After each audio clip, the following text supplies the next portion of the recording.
श्री स्वामीराज माऊली।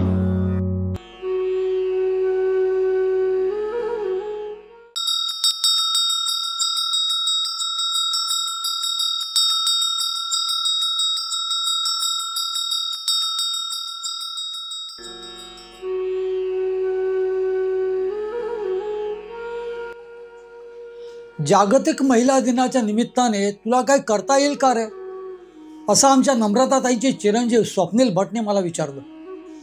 आणि आजच्या व्हिडिओची ही कल्पना सुद्धा मला स्वप्नीलनेच दिली। स्वामी समर्थ महाराजांच्या सानिध्यातील काही महिला सेवेकरी किंवा महाराजांचे काही कृपांकित, त्यांच्यावर तू एकत्रित का नाही बोलत? सुरुवातीला मला असं वाटलं की हा व्हिडिओ किती तासाचा होईल, पण त्यानंतर मी असा विचार केला, श्री स्वामी महाराजांच्या सेवेतील काही अप्रकाशित महिला ज्यांच्याबद्दल फारशा लोकांना माहिती नाही आहे, त्याच्यात सुद्धा शॉर्टलिस्ट करून काहीच, सर्व नाहीच, निदान जागतिक महिला दिनाचे औचित्य साधून आपल्याला काहीतरी करता येईल। आणि म्हणूनच हा आजचा व्हिडिओ आहे। स्वामी कृपेने ही बोलत सेवाणी, नभे माझी करणी बोलवया। स्वामी सूत म्हणे स्वामीची कथा, कृपा बळे वार्ता बोलतसे। नमस्कार भक्त मंडळी, श्री स्वामीराज माऊली या आपल्या लाडक्या यूट्यूबमध्ये सर्व आपल्या प्रेक्षकांचं, सर्व सबस्क्रायबरांचं मनपूर्वक स्वागत करतो। भक्तगण, आज महिला दिन, जागतिक महिला दिन, म्हणून सर्वप्रथम आपले प्रेक्षक, आपले हितचिंतक, आपले सबस्क्रायबर या ज्या कोण महिला आहेत त्या सर्वांना मी अगदी मनापासून श्री स्वामी समर्थ म्हणतो। भक्तगण, आज तुम्हाला सांगितल्याप्रमाणे स्वामी समर्थ महाराजांचे कृपांकित किंवा स्वामी समर्थ महाराजांच्या सेवेतील काही अप्रकाशित महिला, त्यांच्याबद्दल बोलणार आहोत। आणि त्याला अपवाद एकच असेल, आणि तो म्हणजे सुंदरामाई। कारण सुंदरामाईचं नाव घेतल्याशिवाय आपल्याला त्या पुढे जाऊ देतील की नाही, हीच एक मोठी शंका आहे। आणि म्हणून सुंदराबाईंचं नाव आपण इथे निश्चितच घेणार आहोत। आणि तसं पण पाहता स्वामी समर्थ महाराजांच्या चरित्रामध्ये सुंदराबाईंचा उल्लेख केल्याशिवाय ते चरित्र पूर्णच होत नाही। पण आपण सुरुवात करूया ती गयाबाईंपासून। भक्तगण, या गयाबाई जामखिंडीकर, रामाचार्य जामखिंडीकरांचे कुटुंब, म्हणजे त्यांची अर्धांगिनी, त्यांची बायको। हे रामाचरित्राचं बघायला गेलं तर स्वामी समर्थ महाराज अक्कलकोटला येण्याच्या अगोदरच तिथे आले होते। हा फाटका भिक्षुक, बरं का, भिक्षुकी करून जे काय उदरनिर्वाह होईल त्याच्यातच ते राहिले होते। त्यांची पत्नी गयाबाई ही स्वामी समर्थ महाराजांची सेवेकरी, खऱ्या अर्थाने सेवेकरी। फक्त म्हणजे ज्या वेळेला स्वामी समर्थ महाराज अक्कलकोटला आले त्यावेळेला कुठे ते हिंडत फिरत असत। महाराज अक्कलकोटात एका ठिकाणी भेटतील असं कधीच नसायचं। कधी महारवाड्यात, कधी राजवाड्यात, कधी जंगलात, तर कुठेही, म्हणजे त्याची कल्पनाच करता येत नाही असं। आणि त्यावेळेला या गयाबाई महाराजांच्या सेवेत होत्या। असं म्हणायला हरकत नाही की अक्कलकोटमधल्या सर्वप्रथम स्वामी महाराजांच्या सेवेत जर कोण आलं असेल तर या गयाबाई। महाराज चोळप्पांकडे असायचे, नाही असं नाही, पण सकाळी आणि रात्री सूर्य मावळतीच्या वेळेला चोळप्पांच्याकडे जायचे। सूर्य उजाडला की महाराज कुठेही जायचे, कुठेही हिंडायचे, कुठेही फिरायचे। आणि त्यावेळेला महाराजांची काळजी कोण घ्यायच्या, त्या गयाबाई जामखिंडीकर। भक्त म्हणजे या गयाबाई जामखिंडीकर या स्वामी महाराजांसाठी नैवेद्य तयार करायच्या। त्यांच्याकडे एक भलं मोठं ताट होतं जे त्यांनी विशेष स्वामी महाराजांसाठीच ठेवलेलं। त्याच्यात काही वाट्या होत्या, 2 भले मोठे तांबे होते, एक पाण्याचा, एक ताकाचा। संपूर्ण स्वयंपाक एकदा झाला का महाराजांचं ताट वाढून ते महाराजांना शोधायला फिरायचे। डोक्यावरती ते ताट एका कापडामध्ये नीट व्यवस्थित बांधलेलं असायचं, आणि 2 हातामध्ये 2 तांबे, पाणी आणि ताक। मग महाराज कुठे असतील त्याचा नेम नसायचा, बरं का। पण महाराजांना शोधल्याखेरीज, महाराजांना जेवू घातल्याखेरीज त्या कधीही घरी आल्या नाहीत. वर महाराजांची मर्जी, महाराजांना जेवू घालायचं म्हणजे ते काय साधं होतं का? सुंदराबाईच्या बाबतीत आपण ते सगळं वाचलेलंच आहे. महाराजांची मर्जी सांभाळून, महाराजांना बाबा पुता करून, महाराजांना अगदी लहान मुलांसारखं समजवून जेमतेम 3 घास महाराज खायचे आणि जे काय पानात उरायचं तो तिचा आहार असायचा. पण एकही दिवस तिने असा घालवला नाही की त्या दिवशी महाराजांना तिने जेवू घातलं नाही. कधी कधी महाराजांना शोधण्यामध्ये तासनतास जायचे. तेवढा वेळ ती स्वतः काहीही घ्यायची नाही, तोंडामध्ये पाणी सुद्धा घ्यायची नाही. पण महाराजांना एकदा जेवू घातलं का मग ती आपल्या घरी येऊन त्या ताटातलं सगळं जेवण स्वतः ग्रहण करायची आणि तोच तिचा आहार असायचा. त्या व्यतिरिक्त तिने कधीच काही खाल्लं नाही. पण आज ज्या ज्या लोकांबद्दल मी बोलतोय, ज्या ज्या महिलांबद्दल मी बोलतोय, त्यांच्यावरती आपला स्वतंत्र एपिसोड येणारच आहे. पण आज असे आपण शॉर्टलिस्ट केलेल्या 4 ते 5 महिला अशा असतील की ज्यांचं फारसं नाव प्रकाशात आले नाही. स्वामी चरित्रामध्ये कुठे तुम्हाला ते फारसं दिसत नाही. त्यातल्या या एक गयाबाई जामखिंडीकर. म्हणजे तसं बघायला गेलं तर साईबाबांच्या चरित्रातल्या बायजामाई असं म्हणायला गेलात तरी हरकत नाही. त्याही पलीकडच्या होत्या त्या. कारण महाराज भेटल्यावरती सहज महाराजांना भरवलं आणि महाराज जेवले तर ते महाराज कसले. त्यामुळे महाराजांची मर्जी सांभाळावी लागायची, महाराजांना समजावं लागायचं. एखाद्या लहान मुलाला कसं जेवू घालतात तसं या गयाबाईंनी स्वामी महाराजांना जेवू घातलेलं आहे. तसं या गयाबाईंनी स्वामी महाराजांना जेवू घातलेलं आहे. भक्त मंडळी, आता आपण येऊया सुंदराबाईंकडे. कारण तुम्हाला सांगितल्यानुसार सुंदराबाईंचं आपण नाव घेतल्याशिवाय स्वामी महाराजांचं चरित्र पूर्ण होत नाही बरं का. निदान स्वामी महाराजांच्या सेवेकऱ्यांचं तर अजिबातच नाही. आणि त्यांचा एकूण त्यांचा स्वभाव पाहता आज मी कितीही म्हटलं आपण अप्रकाशित सेवेकऱ्यांचं नाव घेऊया तरी सुद्धा सुंदराबाईंचं घेणं भाग आहे. सुंदराबाईंच्याबद्दल विशेष काय बोलण्याची गरजच नाही. त्यांच्यावरती एक आपण व्हिडिओ केलेलाच आहे आणि तुम्हाला सर्वांना सुंदराबाईंच्याबद्दल माहिती आहे. पण सुंदराबाई या अशा सेवेकरी होत्या, एक अशा महिला सेवेकरी होत्या की त्यांचं या एपिसोडमध्ये नाव घेणं भाग आहे. पुन्हा सांगतोय मी तुम्हाला, कारण त्या महाराजांच्या कन्या होत्या. वेळ प्रसंगी महाराजांच्या त्या आई पण होत्या आणि ह्या दोन्ही भूमिका त्यांनी इतक्या चोख बजावलेल्या आहेत की ते सांगायला गेलं तर एपिसोडची सिरीज निघेल. सिरीज. सुंदराबाई स्वामी महाराजांना जेवू घालायच्या, सुंदराबाई स्वामी महाराजांना आंघोळ घालायच्या, स्वामी महाराजांची यथासांग पूजा करायच्या. आणि हे सर्व करत असताना स्वामी महाराजांना दम सुद्धा भरायच्या. कधी स्वामी महाराजांनी जेवायला जरा कंटाळा केला का सुंदराबाईंचं रौद्र स्वरूप बघून महाराज चुपचाप जेवायचे. एखादं लहान बाळ आपल्या आईला घाबरून जेवावं तसं जेवायचे. पण हे नेहमीच नसं बरं का. कधी कधी महाराज तिला खूप सतवायचे सुद्धा. मग ती एक शक्कल लढवायची. बरं, तुम्हाला जेवायचं नाही आहे ना, जेवू नका, एक संत्र्याची फोड तरी खा.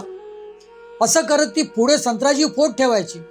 पण महाराजांच्या मुखात तो हात जाईपर्यंत, महाराजांच्या मुखात तो घास जाईपर्यंत ती पुढची संत्र्याची फोड ती ताटातच ती टाकायची. आणि पाठची जी काय दही भाताची किंवा वरण भाताची उंडी असायची ती महाराजांना भरवायची. महाराज तिच्या मर्जीत होते बरं का. ती तिथे समोर असताना फक्त तिच्या मर्जीनेच सगळं काही घडायचं. कोणी यावं आणि महाराजांना काही अर्पण करावं अजिबात नाही, अजिबात नाही. सुंदराबाईंना विचारल्याशिवाय महाराजांना काही अर्पण सुद्धा करता येत नसायचं. एकदा एकाने महाराजांना पेढा खाऊ घातलेला. महाराज कोणाच्याही हातचं खायचे नाही बरं का, खायचेच नाहीत. सुंदराबाईंनी एखाद्या दुष्कर्मी माणसाचं जरी त्यांना जेवू घातलं का ते ताबडतोब उलटी काढायचे, ते ओकून ते बाहेर फेकून द्यायचे ते अन्न. आणि तिला विचारायचंय काय का कोणाचंही घालतेस का मला. पण एक दिवशी स्वामी महाराजांकडे भक्त आला. सुंदराबाई आजूबाजूला कुठे नव्हत्या, कुठेतरी कामाला गेल्या असतील. आणि त्यांनी एक पेढा महाराजांना भरवला. महाराजांनी मोठ्या प्रेमाने तो पेढा खाल्ला. तेवढ्यात सुंदराबाई आली. महाराज काहीतरी खाताय, तिथे सुंदराबाईंचं जेव्हा लक्ष गेलं तेव्हा महाराजांना सुंदराबाईंनी तोंड उघडायला सांगितलं आणि महाराजांच्या नरड्यातला पेढा बोटांनी काढून बाहेर फेकून दिला. कसे काय पेढा खाल्लं तुम्ही मला न विचारता? महाराज काहीही बोलले नाहीत आणि बोललेच असतील तर रान माजले एवढंच बोलून सोडून दिलं. पण महाराज तिच्या अर्ध्या वचनातले होते हे मात्र खरं. पुढे या सुंदराबाईंचं काय झालं ते त्या सुंदराबाईंच्या एपिसोडमध्ये मी सांगितलेलंच आहे. पण सुंदराबाई या स्वामी समर्थ महाराजांच्या चरित्रातल्या सेवेकरी या शृंखलेतल्या पहिल्या येतात. पहिल्या त्यांचं नाव घेतल्याशिवाय स्वामी महाराजांचं चरित्रच पूर्ण होत नाही.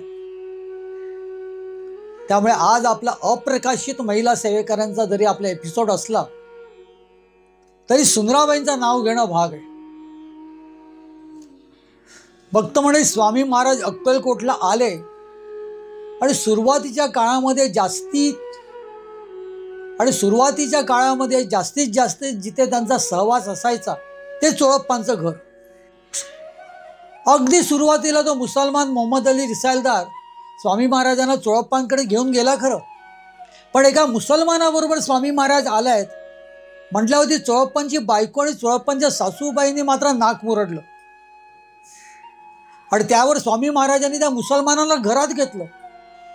चोळप्पा हे कर्मठ ब्राह्मण, त्यांच्या घरामध्ये सवळं अवळं खूप असायचं. पण चोळप्पा महाराजांना शरण गेले होते हो. ते पूर्णतः महाराजांना जाणून होते की हा साक्षात परब्रह्म आहे. पण चोळप्पांची बायकोचं काय, त्यांच्या सासूबाईंचं काय, त्यांना महाराज कधीच आवडले नाही.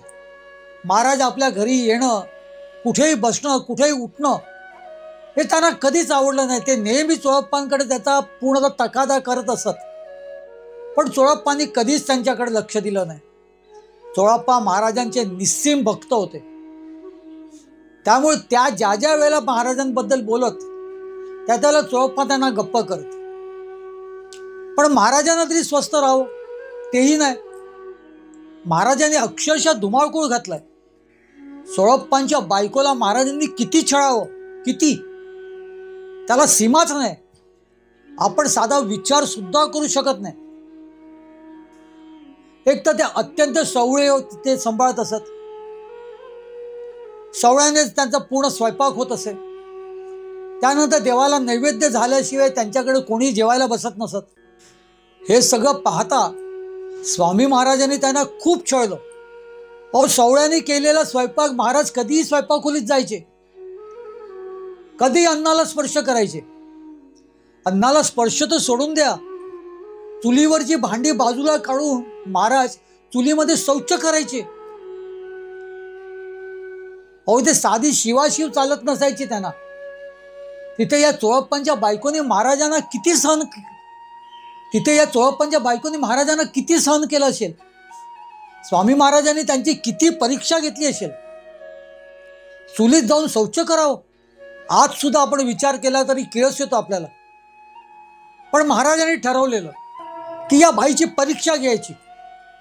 खूप छळलं. रात्री मुलांसाठी हंतरुणं घालायला सुरुवात केली का मुलांना त्याच्यावर झोपवण्याच्या आधीच महाराज तिथे टाणून द्यायचे. आता महाराजांचा तो अगडबंब देह त्या हंतरुणावरती झोपल्यावरती ती पोरं कशी झोपतील. पण महाराज त्याचा कधीच पर्वा करत नसत. मग त्या बिचारा आपल्या पोरांना एका बाजूला कुठेतरी झोपवत असत.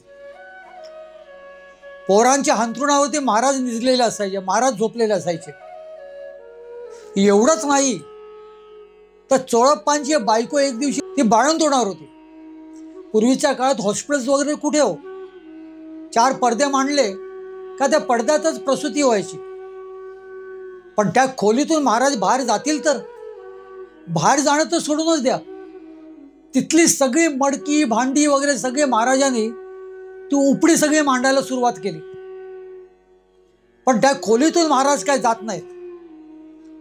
ती आपली बिचारी इथे कळीने नुसतं कळवळते. कुठल्या क्षणी तिची प्रसूती होईल ते काही सांगता येत नव्हतं. पण महाराज काय त्या खोलीतून बाहेर निघायला तयार नाहीत. अगदी अंत बघितला, अंत. तिला खूप वेदना व्हायला सुरुवात झाली तेव्हा महाराज काही क्षणापुरते बाहेर गेले आणि त्या क्षणी त्या वेळातच चोळप्पांच्या बायकोची प्रसूती झाली, तिला मुलगी झाली. त्या मुलीचं नाव पुढे राजूबाई ठेवण्यात आलं.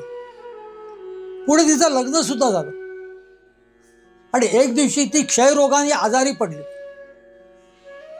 साक्षात परमेश्वर, साक्षात परब्रह्म आपल्या घरी नांदतोय, आपल्या घरी वावरतो, आपल्या घरी आहे, हे जाणून एक दिवशी स्वामी महाराजांकडे जाऊन चोळप्पांनी प्रार्थना केली, आपली राजूबाई खूप आजारी आहे, तिच्याकडे लक्ष द्या. महाराज जिथे बसले होते तिथून उठले. एका ठिकाणी काही गवऱ्यांचा ढीक पडलेला. त्यातल्या त्या शेणातल्या गवऱ्यामधल्या 2 गवऱ्या काढून त्यांनी महाराजांनी चोळप्पांच्या हातात ठेवल्या. 2-3 दिवसात राजूबाईंचं निधन झालं. हे गवऱ्या हातात ठेवणे तसं बघायला गेलं तर दुश्चिन्हच बरं का, कारण त्या जाळल्या जातात. मग महाराजांना नेमकं काय सांगायचं होतं हे त्याला तसं बघायला गेलं तर स्पष्ट झालं होतं. साक्षात देव, साक्षात परमेश्वर आपल्या घरात आहे, आपल्या घरात नांदतोय असं आपला नवरा सांगत असताना आपली तरणी ताटी मुलगी कशी काय मरण पावेल, हा त्रागा सुद्धा ती बाई चोळप्पांकडे रोज करत असत. नाही, त्या माणसांना तुम्ही घरात ठेवता, त्याला परमेश्वर म्हणता, त्याला परब्रह्म म्हणता, तो मला इतका त्रास देतोय, एवढं सगळं चालत असताना तुम्ही सहन करता, काय करताय तुम्ही? हो, एक दिवशी चोळप्पा काहीतरी कामानिमित्त शहरात गेले होते आणि महाराजांची काय मर्जी झाली माहिती नाही. महाराजांनी हातात काठी घेऊन घरातल्या सगळ्यांना बाहेर काढलं, सगळ्यांना, आणि त्या वाड्याच्या दरवाज्यातच बसले. हे माझं घर आहे म्हणे, या घरात कसे काय तुम्ही येता, कुठून आलात तुम्ही, चालते वा बाहेर. सगळे उन्हा ताणात, चोळप्पांची बायको, चोळप्पांची सासू, ती लहान लहान मुलं सगळे उन्हा ताणात तिथे बाहेर बसले होते. त्या काळात काय फोन मोबाईल होते का हो, काहीच नाही. त्यामुळे चोळप्पा कधी घरी येतील आणि महाराजांना समजवतील याचीच ते वाट बघत होते. सूर्य मावळतीला आला. ही सगळी मंडळी उपाशी तापाशी बाहेर बसली होती. घरात अन्न शिजलेलं, पण महाराज आत जाऊन देतील तर. शेवटी सूर्य मावळतीला येत होता तेव्हा पुढे चोळप्पा घरी आले. चोळप्पा घरी आले आणि पाहतात तो काय, महाराज दरवाज्यात बसले आहेत, हातात भली मोठी एक काठी घेतलेली आहे आणि त्यांची सगळी घरातली मंडळी, सगळं कुटुंब हे घराच्या बाहेर आहे. चोळप्पांचा तो एक लहान मुलगा चोळप्पांकडे गेला आणि सांगितलं, अहो स्वामी आजोबांनी आम्हाला कधीच घराच्या बाहेर काढलेलं आहे, अजून आम्ही जेवलेलो नाही आहेत, काय खाल्लेलं नाही, पाणी सुद्धा पियाला आम्हाला नाही आहे, सगळं काय घरात आहे. चोळप्पांनी स्वामी महाराजांना जाऊन नमस्कार केला आणि स्वामी महाराजांना सांगितलं, घर तुमचंच आहे, पण तुमच्या घरात तुमची पोरं राहणार नाहीत का? हे ऐकून स्वामी महाराजांना दया आली. स्वामी महाराजांनी सर्वांना आतमध्ये घेतलं. सांगायचं तात्पर्य काय, तर चोळप्पांच्या घरातली चोळप्पांची स्त्री ही स्वामी महाराजांनी तिला किती त्रास द्यावा, किती, म्हणजे ह्याचा आपण विचारही करू शकत नाही हो. होळीचा सण येणार होता, होळीचा. आता होळीच्या दिवशी पुरणपोळ्या वगैरे करून पोरांना खाऊ घालूया या विचाराने तिने काही डाळ साचवलेली आणि महाराज हे सगळं बघत होते. ती थोडी थोडी थोडी थोडी कळून त्या रांजणामध्ये डाळ साचवते. एक दिवशी घरातल्यांचं कोणाचं लक्ष नव्हतं. महाराज त्यांच्या घरातच बसले होते. तोच दारात एक गाय आली. महाराजांनी काय करावं, ती सगळी डाळ जी होती ती डाळ जाऊन त्या गोमातेला, गाईला खायला घातली.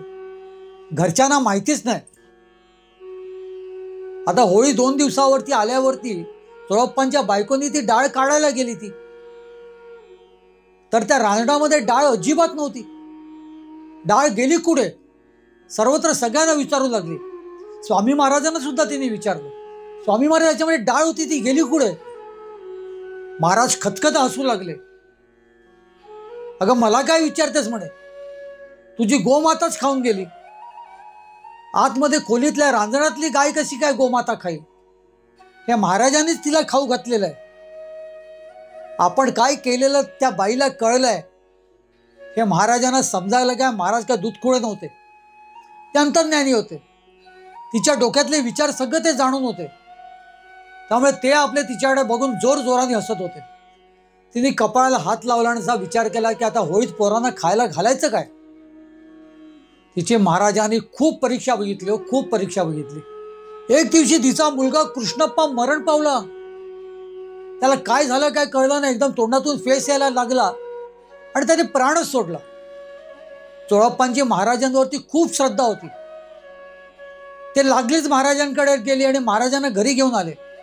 महाराजांनी त्या पोळाकडे पाहिलं, तो चेत पडला होता, त्याचं ते प्रेत होतं. तोच महाराज म्हणाले, अरे तो मरेलच कसा, त्याचं शुभलग्न व्हायचे आहे. हे ऐकून महाराजांच्या तोंडाकडे सर्वजण बघू लागले. कल्लोळ माजलेला, रडारड होत होती आणि त्यात महाराज म्हणतात तो मरेलच कसा, त्याचं शुभलग्न व्हायचे. चोळप्पांचा प्राण अगदी कंठाशी आलेला. शेवटी चोळप्पाने महाराजांना नमस्कार केला, त्यांच्या पाया पडले. त्यांनी त्यांना सांगितलं, महाराज बघाव हा कसा काय मरण पावला. महाराज म्हणाले, घाबरू नको. महाराज त्याच्यापाशी गेले आणि त्यांच्या कानामध्ये महाराजांनी हाक मारली, अरे निळकंठा उठ, लवकर उठ. स्वामी महाराजांनी त्यांच्या कानात हाक मारताच त्या मेलेल्या पोराला जाग आली. त्याचे हातपाय हलू लागले. पाहता पाहता त्याने डोळे उघडले आणि डोळे उघडून तो अगदी लहान मुलासारखा, अगदी आधीसारखा तो उठून उभा राहिला. महाराजांनी त्याला ढपाटा घातला आणि म्हणाले, महाराज अरे मरतोच कशाला, एवढी कसली घाई तुला.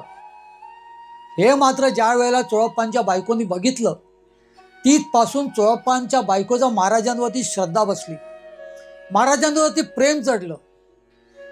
ती सुद्धा स्वामी भक्त झाली. आजपर्यंत तिला महाराजांचा त्रास होत होता. महाराज तिला त्रास देतच होते. महाराज तिची परीक्षा बघत होते. पण आता ती महाराजांचे भक्त झाले. या अगोदर आपल्या मुलीला स्वामी महाराजांनी जीवनदान दिलं नाही, तिला मरू दिलं, ही खंत तर होतीच होती. पण आपल्या मुलाला, कृष्णप्पाला महाराजांनी मेलेला जिवंत केलं, हे बघून तिची महाराजांवरती श्रद्धा बसली. स्वामी महाराजांवरती तिची भक्ती जडली. एक दिवशी तर असं घडलं, ती काहीतरी कामानिमित्त की ती कुठेतरी ते पडलेल्या लाकडांमध्ये हात घातला आणि तिथे विंचू होता. त्या विंचूने तिच्या हातावरती दंश केला. आता काय वेदना होतात त्याचा आपण विचार करू शकतो. ती जोर जोराने ओरडू लागली, मला विंचू चावलेला आहे, मला त्रास होतोय. सुरुवातीला महाराज नुसते हसत होते. महाराजांना हसताना पाहताना ती महाराजांकडे गेली आणि महाराजांना नमस्कार केला आणि महाराजांच्या पुढ्यात तिने तो तिचा हात ठेवला. हात तो हळूहळू सुजत होता, काळा निळा असा पडलेला तो हात तिचा. महाराज तिच्याकडे हाताकडे बघून आणखीन हसू लागले. पण काही वेळाने महाराजांना तिची दया आली. महाराज म्हणाले, रडू नको ग बाई, थांब. आणि पायातल्या आपल्या चर्मपादुका काढून तिला दिल्या. तिला सांगितलं, ह्याच्यामध्ये हात घालून बस. ती जसा त्या जोड्यामध्ये हात घालून बसली तशा तिच्या वेदना सगळ्या शांत झाल्या. पण जसा ती त्या जोड्यातून हात काढत, जसा ती त्या चर्मपादुकातून हात बाहेर काढत, तशा तिच्या त्या वेदना परत सुरू होत. मग ती पुन्हा जोर जोराने ओरडू लागत. ती जशी तशी ओरडायची, तसे तसे महाराज हसायचे. अगं तुला सांगितलं ना त्याच्यात हात घालून बस म्हणून. मग पुन्हा तिने हात घालून बसली ती आणि जोड्यातच काही वेळ तिने हात तसाच ठेवला. भक्त मंडळी, काही वेळाने तिच्या वेदना पूर्णतः गुप्त झाल्या. तिच्या वेदना पूर्ण गायब झाल्या आणि तिचा हात पूर्ववतच झाला. त्यामुळे नंतर नंतर या चोळप्पांची बायकोशी सुद्धा स्वामी महाराजांवरती श्रद्धा बसली. त्यांच्या सासूबाईंची सुद्धा स्वामी महाराजांवरती श्रद्धा बसली. त्या सुद्धा स्वामी महाराजांच्या सेवेत राहू लागल्या. आता आपण जाऊया हरणाबाईंकडे. अक्कलकोट मधले पुराणिक जयतीर्थ पुराणिक यांच्या सौभाग्यवती हरणाबाई या स्वामी महाराजांच्या निस्सीम भक्त. घराचा प्रपंच वगैरे सांभाळून महाराजांच्या सेवेत काय त्या जास्ती वेळ राहू शकल्या नाहीत. पण रोज सकाळ संध्याकाळ जाऊन महाराजांचं दर्शन घेत असत. आणि जेवढ्या जेवढ्या वेळ त्या महाराजांच्या जवळ असायच्या त्या त्या वेळेला महाराजांची त्या गप्पा मारायच्या. महाराज त्यांची विचारपूस करायचे. स्वामी महाराज त्यांची विचारपूस करायचे. तिला महाराज माई म्हणायचे, माई. तिचं नाव जरी हरणाबाई असलं तरी महाराज तिला माई म्हणायचे. कधी ती आली नाही का महाराज विचारपूस करायचे, अरे जा बघा आज माझी माई का आली नाही. मग सेवेकरी माईंच्या घरी जायचे. माईंना सांगायचे, महाराज तुमची विचारपूस करतात, आज तुम्ही आलेत का नाही. मग ती हातातली सगळी कामं टाकून महाराजांकडे जायची, महाराजांचं दर्शन घ्यायची. ती आली का महाराज भलतेच खुश व्हायचे. या माईंच्याकडे एक दिवशी स्वामी महाराज गेले बरं का. एकादशीचा दिवस होता. पूर्वीच्या काळात एकादशी म्हणजे घरोघरी सर्वत्र सगळ्यांकडे उपास. मग जे काय राहिलेलं शिळं अन्न असेल ते सुद्धा ते घरातून कुठेतरी नेऊन त्या गुरांना खायला घालत, घर वगैरे साफ स्वच्छ करत. आणि त्या दिवशी सगळ्यांचा उपवास असायचा, सगळ्यांचा. आणि एवढ्यातच सकाळच्या सुमारास स्वामी महाराज तिच्या दारात आले ते जोरजोराने बाहेरून ओरडू लागले, अगं माई, ए माई. महाराज काय थांबेनात. ती लगबगीने बाहेर आली आणि महाराजांनी विचारलं, महाराज हे काय, एवढी हाक मारायची काय गरज आहे, घर तुमचंच आहे, तुम्ही एरवी सरळ आत येता. महाराज म्हणाले, तसं नाही का माई, आज मला खूप भूक लागलेली आहे, खूप भूक लागली आहे. तू काय खायला देतेस तर दे, नाही तर हा मी निघालो पुढे. उगाच तुझ्याकडे यायचं, आतमध्ये घरामध्ये यायचं, तू मला उपाशी मारशील. मला लागलाय भूक, तुझ्याकडे जर काय खायला असेल तरच मी आतमध्ये येतो, नाही तर मी आतमध्ये येत नाही. पुढे जातो, पुढच्या वाड्यामध्ये मागतो. महाराजांचे हे बोल ऐकून माई खरोखर गहिवरल्या. महाराजांना एवढी भूक लागली आणि आपल्याकडे एकादशीच्या दिवशी खायला घालायला त्यांना काहीच नाहीये. आता काय करावं. त्यांनी महाराजांना आतमध्ये येण्याची विनंती केली आणि महाराजांना त्यांनी सांगितलं, महाराज आज एकादशी आहे, आपण अजूनपर्यंत काहीच केलेलं नाहीये, मी आत्ता कुठे पूजा उरकलेली आहे, आता काहीतरी खायला करते आणि तुम्हाला देते, तोपर्यंत तुम्ही हे दूध घ्या. असं म्हणून माईने त्याने एका पेल्यामध्ये गरम दूध दिलं. पण महाराज ऐकतील तर. महाराज म्हणाले, असं कसं म्हणतेस, का तुझ्याकडे काही नाहीये, अगं असेल ते दे, मला भूक लागलंय. माई म्हणाला, खरंच काही नाहीये, तुम्ही बसा, लागलीच मी काहीतरी करते आणि तुम्हाला देते, अजिबात काळजी करू नका, अगदी लवकर लवकर करते. तोच महाराज कडाडले, अगं खोटं बोलतेस काय, खोटं बोलतेस तू माझ्याकडे, एवढं तुला कळत नाही का, एवढं तुला कळत नाही, मी मागतोय तुझ्याकडे मगाचपासून, घरात भाकऱ्या असताना मला देत का नाहीस.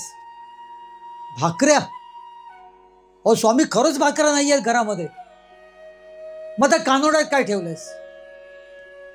आदल्या दिवशीच्या शिळ्या भाकऱ्या माईने त्या कानोड्यात ठेवलेल्या असत्या. दारात एखादं बैल किंवा एखादं गुरं आलं का त्यांना ती खाऊ घालणार होती. त्या भाकऱ्या शिळ्या होत्या, कडक झाल्या होत्या.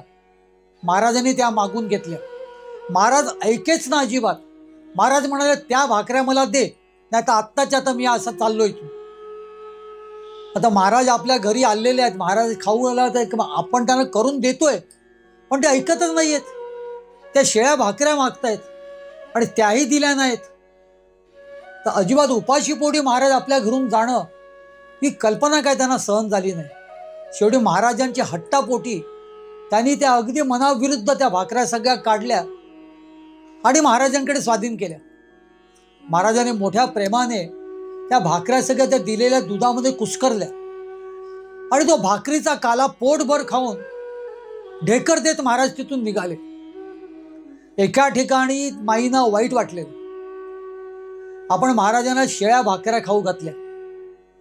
पण एका ठिकाणी त्यांचं मन कुठेतरी संतोषलेलं सुद्धा, की महाराज आपल्या घरून उपाशी तर गेले नाहीत, पण शेळ्या भाकऱ्या खाल्ल्याची जी खंत होती ती तिच्या त्या संतोषापेक्षा जास्त होती.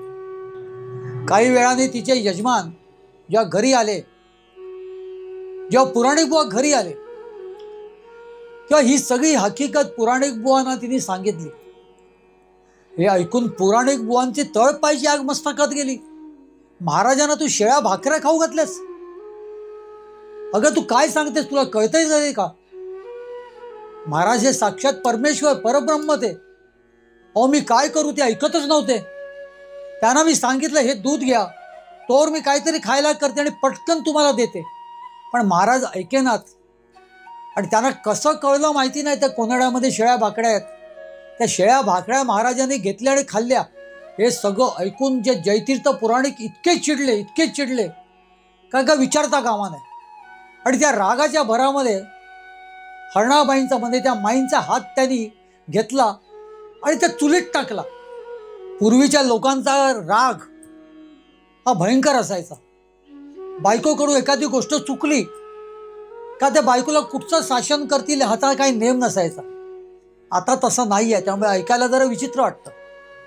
आता नवऱ्याची एखादी चापटी सुद्धा एखादी बाई खात नाही, बरं का, अजिबात खात नाही. काय सहन करावं तिने, नाही करत ती. पण पूर्वीचा काळ तसा नव्हता. हरणाबाईंचा हात भाजला की हो, हरणाबाईंचा हात भाजला. आणि नेमका त्याच दिवशी पुराणिक बुवांचं कीर्तन स्वामी महाराजांच्या समोर होणार होतं.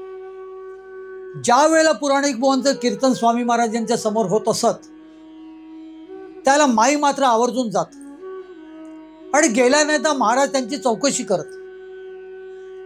त्या दिवशी माई घरी जात, त्या दिवशी माई जातीलच कशा, कारण त्यांचा हात भाजलेला, त्यांना खूप त्रास होत होता. त्या दिवशी माई काय त्या कीर्तनाला गेल्या नाहीत, त्या पुराणाला गेल्या नाहीत. स्वामी महाराजांनी विचारलं सुद्धा. पुराणिक बुवांनी कशी बशी आपली वेळ टाळून घेतली. पण पुराण काय एका दिवसाचं थोडी होतं. पुढचे 4-5 दिवस ते स्वामी महाराजांच्या समोर जाऊन पुराण सांगणार होते. दुसऱ्या दिवशी सुद्धा माई आली नाही. तेव्हा मात्र महाराज काही ऐकेना. महाराजांनी लागलीच त्याची सांगितलं एका सेवे करायला, अरे जा माईला जाऊन बोलवून आण. तो सेवेकरी गेला आणि माईना घेऊन स्वामी महाराजांकडे आला. त्या दिवशी माई स्वामी महाराजांकडे आपल्या पदराने हात झाकूनच आल्या होत्या. न जाणो महाराजांनी काय विचारलं तर आपण काय सांगावं. पण महाराज अंतर्ज्ञानी होते. महाराजांनी लागलीच तिला विचारलं, माई हात का झाकलायस ग, काय झालं हाताला तुझ्या. त्यावर माई म्हणाला, पूछो अपने पुराणिक बुआ से, उनसे पूछो. हे ऐकून पुराणिक बुवा खूप ओशाळले. आता महाराजांच्या त्या रौद्र स्वरूपात आपण कसे काय सामोरे जाणार या विचारमध्ये ते पडले. स्वामी महाराजांनी बुवांची खूप खरडपट्टी काढली. माझ्या माईंचा हात जाळला काय रे, असा विचार आता जे शिव्यांच्या नुसत्या लाखोल्या वाहिल्या. पुराणिक बुवा नुसते थरथरत होते. पुराणिक बुवांनी स्वामी महाराजांची माफी मागितली, क्षमा मागितली. तेव्हा कुठे स्वामी महाराज शांत झाले. यापुढे जर म्हणे माझ्या माईला हात लावलास तर खबरदार. या माईंवरती स्वामी महाराजांचं खूप प्रेम होतं. माईना रोज बघितल्याखेरीज महाराज शांत बसत नसत. सूर्य मावळतीला आला आणि तोवर जर माई जर त्यांच्या दर्शनासाठी आली नसेल एखाद्या दिवशी तर लागली सेवेकरांना त्या माईंकडे बोलून माईना बोलवून घेत. काय ग बाई आज काय आली नाहीस, एवढं काम पडलं का तुला आज, अशी माईंची चौकशी करत. या माईना स्वामी महाराजांनी एक शंख दिला होता, बरं का, शंख. आणि एका विशिष्ट दिवशी तो पूजेला ठेव हे सुद्धा सांगितलेलं. तो दिवस होता चैत्र कृष्ण त्रयोदशी. त्या दिवशी स्वामी महाराजांनी देह ठेवला.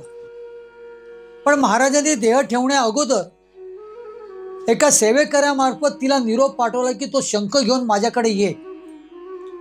खरं तर ती तो शंख महाराजांनी सांगितल्यानुसार त्या शंखाची आपल्या देवारामध्ये स्थापना करणार होती. पण तोच महाराजांचा निरोप आला, तो शंख घेऊन ये. तो शंख घेऊन ती लगबगीने महाराजांकडे आली. तो वटवृक्षाखाली सगळीकडे शांतता पसरलेली. महाराज शांत बसून होते. वातावरण जरा वेगळंच होतं. त्या वातावरणात खूप तणाव होता. ती महाराजांच्या जवळ जाऊन जशी उभी राहिली तसं महाराजांनी हळूहळू डोळे उघडले. एक गोष्ट तिच्या लक्षात आली, आज महाराज भयंकर अशक्त झालेले आहेत. तिने हातात शंख घेऊन महाराजांच्या पुढे जाऊन हात जसे जोडले तसं महाराजांनी तिला जवळ बोलवलं. महाराजांकडे पाहता ती रडू लागली. तिला काही कळेना की इतके आजारी कसे काय पडलेत महाराज आपले.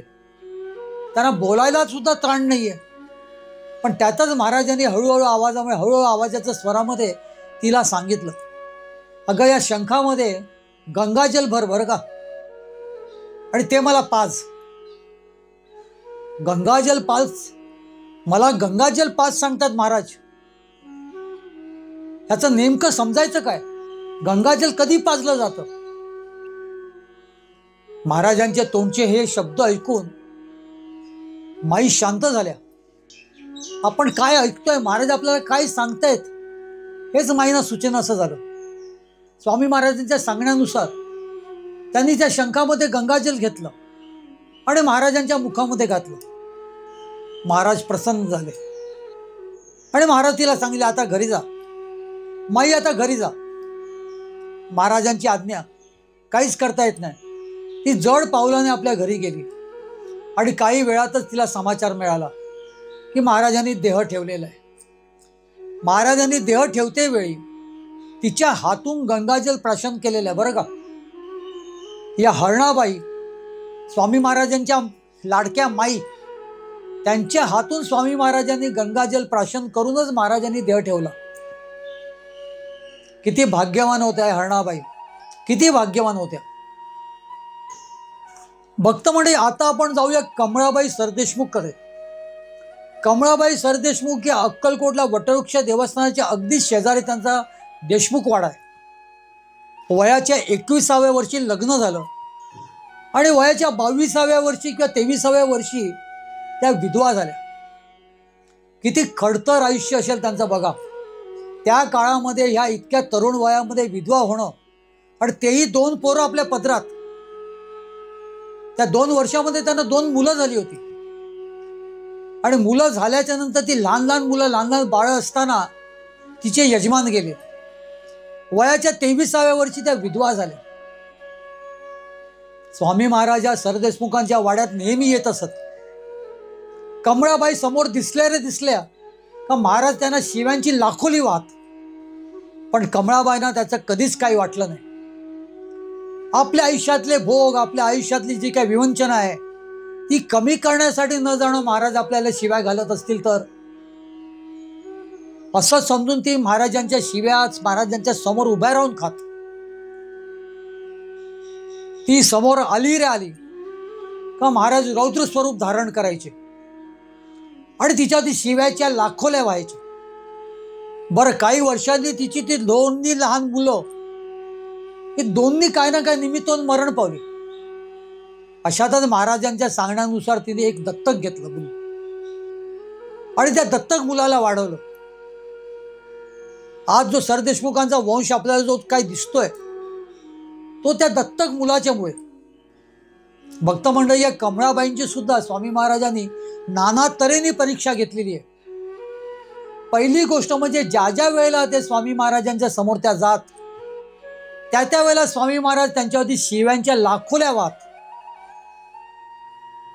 कधीही महाराज त्यांच्याशी चांगलं बोलले नाहीत. रांडा कुंडा म्हणू नका, काय वाटेल ते म्हणू नका, पण त्या महाराजांच्या समोर उभ्या राहिले आणि महाराजांनी रौद्र स्वरूप धारण करून शिव्यांच्या लाखोल्या व्हायला सुरुवात केली नाही असं कधीच घडलं नाही. पण त्यांची महाराजांवरती खूप श्रद्धा होती.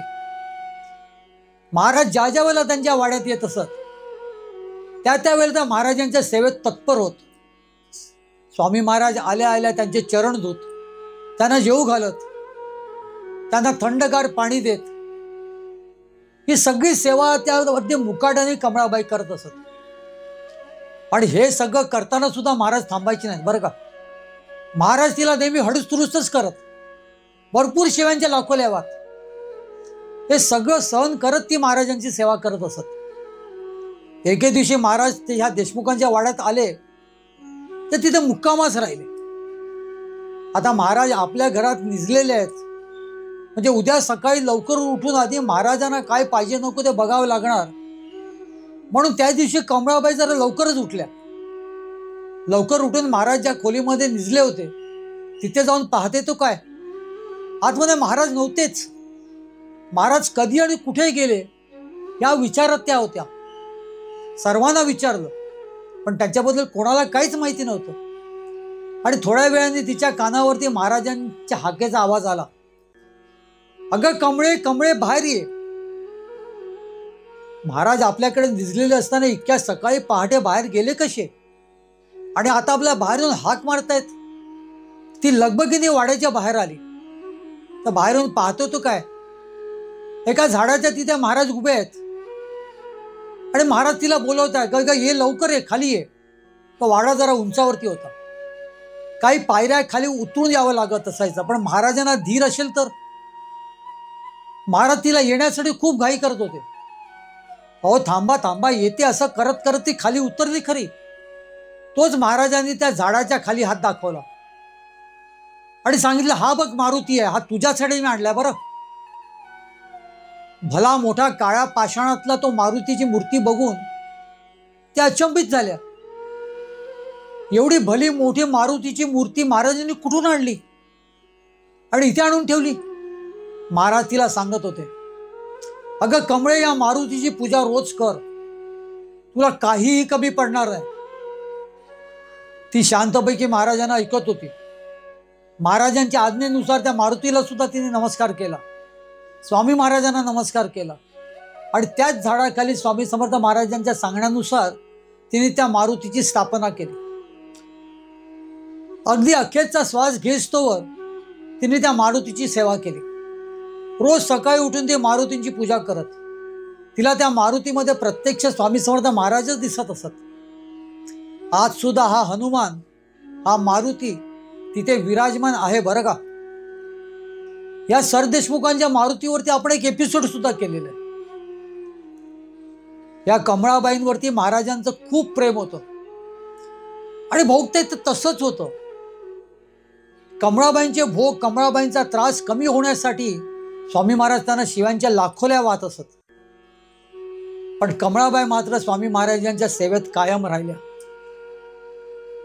जेवढे महाराज तिला शिवाय देत असत तेवढं तिच्या मनात महाराजांच्या बद्दल प्रेम वाढत असे, श्रद्धा वाढत असे.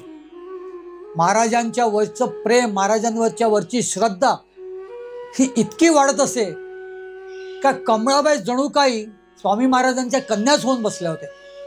स्वामी महाराज सुद्धा तिच्यावरती भरपूर प्रेम करत, आपल्या मुलीसारखं प्रेम करत. भक्त म्हणजे आता बोलूया आपण आव्हांबद्दल. आव्हांचं खरं नाव गीता अध्यापक. अक्कलकोटला स्वामी समर्थ महाराज तिथे नांदत असताना अक्कलकोटच्या राजेसाहेबांनी एका पुराणिक बुवांना तिथे राजवाड्यामध्ये पुराण सांगण्यासाठी नेमलं होतं. त्या अगोदर तिथे पुराण हर्डीकर बुवा करत असत. हर्डीकर बुवा तिथे रोज पुराण सांगत असत. आणि हे नवीन पुराणिक कसे काय राजवाड्यात आले आहेत? भले ते राजाने बोलवले असतील. त्यामुळे या नवीन पुराणिक बुवांवरती त्यांचा भलताच द्वेष असायचा. नाना तऱ्हेने त्यांनी त्या पुराणिक बुवांना घाबरवण्याचा प्रयत्न केला. पण राणीसाहेबांनी आपल्याला नेमलं असताना आपण तिथून कसं काय जायचं? कसं काय तिथून आपण निघून जायचं? आणि निघून गेलो तर राजाची फौज आपल्याला शोधून काढेलच हो. आणि न सांगता कसं काय गेला याच्यावरती शासन सुद्धा होईल. त्यामुळे हे पुराणिक बुवा, विठ्ठलपंत त्यांचं नाव होतं बरं का, हे विठ्ठलपंत पुराणिक बुवा काय तिथून हल्ले नाहीत. अगदीच जर जास्ती त्रास झाला तर आपण राजेसाहेबांना सांगू. पण शक्यतोवर त्या हर्डीकर बुवांचा त्रास ते सहन करत होते. रोज स्वामी समर्थ महाराजांच्या दर्शनाला ते जात. त्यांच्यावर सुद्धा महाराजांचं खूप प्रेम होतं बरं का, खूप प्रेम होतं. पण एक दिवशी असं काय घडलं का महाराजांनी त्यांना सांगितलं, तू आत्ताच्या आता तुझा चंबू गोळा एकत्र कर आणि अक्कलकोटातून निघून जा. कारण तो हर्डीकर भलताच तुझा वाईटावरती आलेला आहे. तुझ्यावरती तो नाही ते प्रयोग करतोय. उद्या तुझं काय झालं तर मला त्रास होईल. त्यापेक्षा तू इथून ताबडतोब निघ, कसलाही विचार करू नको आणि आत्ताच्या आत्ता इथून निघ. विठ्ठलपंत लागलीच घरी गेले. सगळं त्यांचं एकत्र केलं, जे काय सामान त्यांचं बिराडी सगळं जे काय होतं सगळं एकत्र करून 2 बोसकी त्यांनी आपली खांद्याला लावली. आपल्या कुटुंबाला घेतलं आणि तिथून जाता जाता ते स्वामी महाराजांच्या दर्शनाला गेले. महाराजांनी त्यांना निरोप दिला. त्यांच्या बायकोच्या पदरामध्ये महाराजांनी 2 नारळ घातले आणि त्यांना निरोप दिला. ते त्यांच्या चपळ गावापर्यंत आले आणि चपळ गावाच्या त्या ओढ्याकडे त्यांना पुन्हा स्वामी महाराज तिथे दिसले आणि दिलेल्या 2 नारळांपैकी एक नारळ त्या ओढ्यामध्ये टाक म्हणून सांगितलं. महाराजांच्या आज्ञानुसार विठ्ठलपंतांनी तो एक नारळ ओढ्यामध्ये टाकला खरा, पण त्यांना समजलं नाही. महाराजांनी आपल्याला 2 नारळ देऊन पुन्हा आपल्या गावामध्ये, चपळ गावामध्ये दर्शन देऊन त्यातला एक नारळ मागून का घेतला? भक्त मंडळी, पुढे त्यांना एक मुलगा आणि एक मुलगी झाली. त्यातला तो मुलगा फार लहान वयातच मरण पावला. तेव्हा त्यांच्या लक्षात आलं की 2 नारळांपैकी एक नारळ स्वामी महाराजांनी आपल्याला ओढ्यात टाकायला का सांगितला होता, पण ही मुलगी जी होती तिचं नाव पुढे गीताबाई ठेवलं. त्यांनी अक्कलकोट सोडलेलं खरं, पण या छोट्या लहान गीताबाईंना घेऊन ते नेहमी स्वामी महाराजांच्या दर्शनास अक्कलकोटला येत असत. ज्या ज्या वेळेला येत असत त्या त्या वेळेला ही गीताबाई जी होती ही लहानशी मुलगी ही स्वामी महाराजांच्या अंगा खांद्यावर खेळायची. महाराजांच्या आशीर्वादानेच तर तिचा जन्म झाला होता, त्यामुळे ती महाराजांना आजोबा म्हणत. महाराजांच्या अंगा खांद्यावरती खेळायची, भरपूर मजा करायची महाराजांच्या बरोबर. महाराज तिच्या बरोबर कधी विटी दांडू आणि कुठले खेळ, कधी गोट्या, कधी लगोरी असे खेळ खेळत असत. पुढे या गीताबाईंचा शुभविवाह सोलापूरच्या बुवा घराण्यात झाला. सोलापूरचं हे बुवा घराणं शुभराय महाराजांचं कृपांकित बरं का. त्यांच्याकडे शुभराय महाराजांची समाधी सुद्धा आहे. आणि या शुभराय महाराज मठ म्हणून हा ओळखला जाणार हे स्थान, इथे स्वामी महाराज म्हणू नका, शंकर महाराज म्हणू नका, भले मोठे मोठे संत इथे येऊन त्यांनी सहवास केलेला आहे. आणि ह्याच घराण्यामध्ये जयकृष्ण बुवांबरोबर त्यांचा विवाह झाला. पुढे त्यांना जनार्दन म्हणून एक मुलगा सुद्धा झाला. हे जनार्दन बुवा शंकर महाराजांचे अत्यंत लाडके बरं का. इथे या गीताबाईंना मोठ्या आदराने लोक अव्वा म्हणू लागले. अव्वा. ते आले गेलेल्यांची विचारपूस करत, आले गेलेल्यांचा आजारपण वगैरे पाहता ते काही औषधे देत. त्यांना आयुर्वेदाचं खूप ज्ञान होतं. या अव्वा सुद्धा स्वामी समर्थ महाराजांच्या अंगा खांद्यावरती खेळून मोठ्या झाल्या होत्या, त्यामुळे त्या सुद्धा भलत्याच सिद्ध होत्या. अखेरच्या श्वासापर्यंत त्यांनी स्वामी समर्थ महाराजांचं चिंतन केलेलं आहे. त्यामुळे या अव्वांना सुद्धा विसरता कामा नये. या सगळ्या महिला तर बघायला गेलं तर अप्रकाशित आहेत, फारशा लोकांना माहिती नाहीये, कारण स्वामी चरित्रामध्ये त्यांचे उल्लेख फार कमी आहेत किंवा नाही आहेत. भक्त मंडळी, ह्या गीता अध्यापक पुढे अव्वा बुवा झाल्या. समस्त सोलापूरकरांच्या त्या लाडक्या झाल्या. कोणाचंही बाळणपण असो किंवा कोणाचंही आजारपण असो, त्यामुळे अगत्याने तिथे जात आणि ते सगळं पार पडत. सोलापूरकरांच्या त्या गळ्यातल्या ताईत होत्या. त्यांच्यावरती स्वामी समर्थ महाराजांची प्रचंड कृपा होती. भक्त मंडळी, आजच्या या जागतिक महिला दिनाचं औचित्य साधून या अप्रकाशित स्वामी महाराजांच्याकडच्या स्वामी कृपांकित महिलांबद्दल आज आपण बोललो खरं, पण मनसोक्त पद्धतीने मला कोणाच बद्दल बोलता आला नाही. नुसती अगदी ओळख करून घेण्याचा जरी प्रयत्न केला तरी 4-5 तास कमी पडतील. आणि म्हणूनच अगदी मोजक्या, अगदी काही नावं शॉर्टलिस्ट केली ज्यांच्याबद्दल लोकांना काय माहिती नाहीये. या अशा स्वामींच्या महिला भक्त आहेत की त्यांचं नाव अजून फारसं प्रकाशात आलेलं नाहीये. भक्त मंडळी, बघूया भविष्यामध्ये या प्रत्येक कॅरेक्टरवरती एक एक आपण एपिसोड करणार आहोत. अगदी निश्चितच करणार आहोत.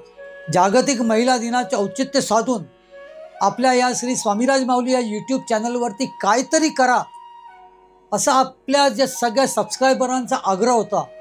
त्यात आपल्या स्वप्नील दादांनी सुद्धा काहीतरी मला सुचवलं, म्हणून मी आजचा हा इनिशियल स्वरूपातला हा एपिसोड केलेला आहे. तुम्हाला हा एपिसोड कसा वाटला, याबद्दलचं तुमचं मत काय? भक्त मंडळी, पुन्हा एकदा आजच्या या जागतिक महिला दिनाचं औचित्य साधून सर्व महिला वर्गांना मी वंदन करतो, नमस्कार करतो आणि मनसोक्तपणे त्या सर्वांना शुभेच्छा देतो आणि म्हणतो श्री स्वामी समर्थ, श्री स्वामी समर्थ, श्री स्वामी समर्थ.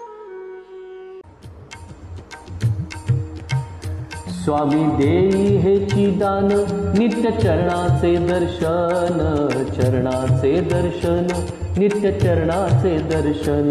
मज नको धन दारा, तुझ्या चरणी द्यावा थारा, चरणी द्यावा थारा, तुझ्या चरणी द्यावा थारा. मज ठेवावे भिकारी, सुखे करीन चाकरी, सुखे करीन चाकरी. तुझे नाम माझी जोड, मुखी राहो तेची गोड, राहो तेची गोड, मुखी राहो तेची गोड.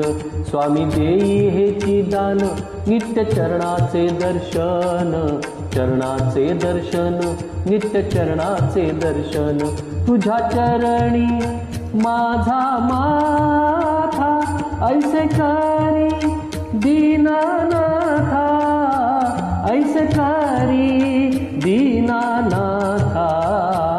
तुझ्या नामी लागो छंद मज द्यावे दासपद, द्यावे दासपद, मज द्यावे दासपद. स्वामी देई हेची दान नित्य चरणांचे दर्शन, चरणांचे दर्शन, नित्य चरणांचे दर्शन.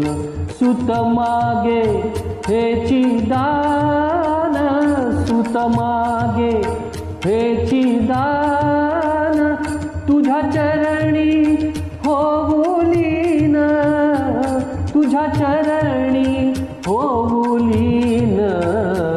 स्वामी देई हेची दान नित्य चरणांचे दर्शन, चरणांचे दर्शन, नित्य चरणांचे दर्शन. मज नको धनदारा तुझ्या चरणी द्यावा थारा, चरणी द्यावा थारा, तुझ्या चरणी द्यावा थारा. स्वामी देई हेची दान नित्य चरणांचे दर्शन, चरणांचे दर्शन, नित्य चरणांचे दर्शन. स्वामी देई हेची दान, स्वामी देई हेची दान, स्वामी देई हेची दान.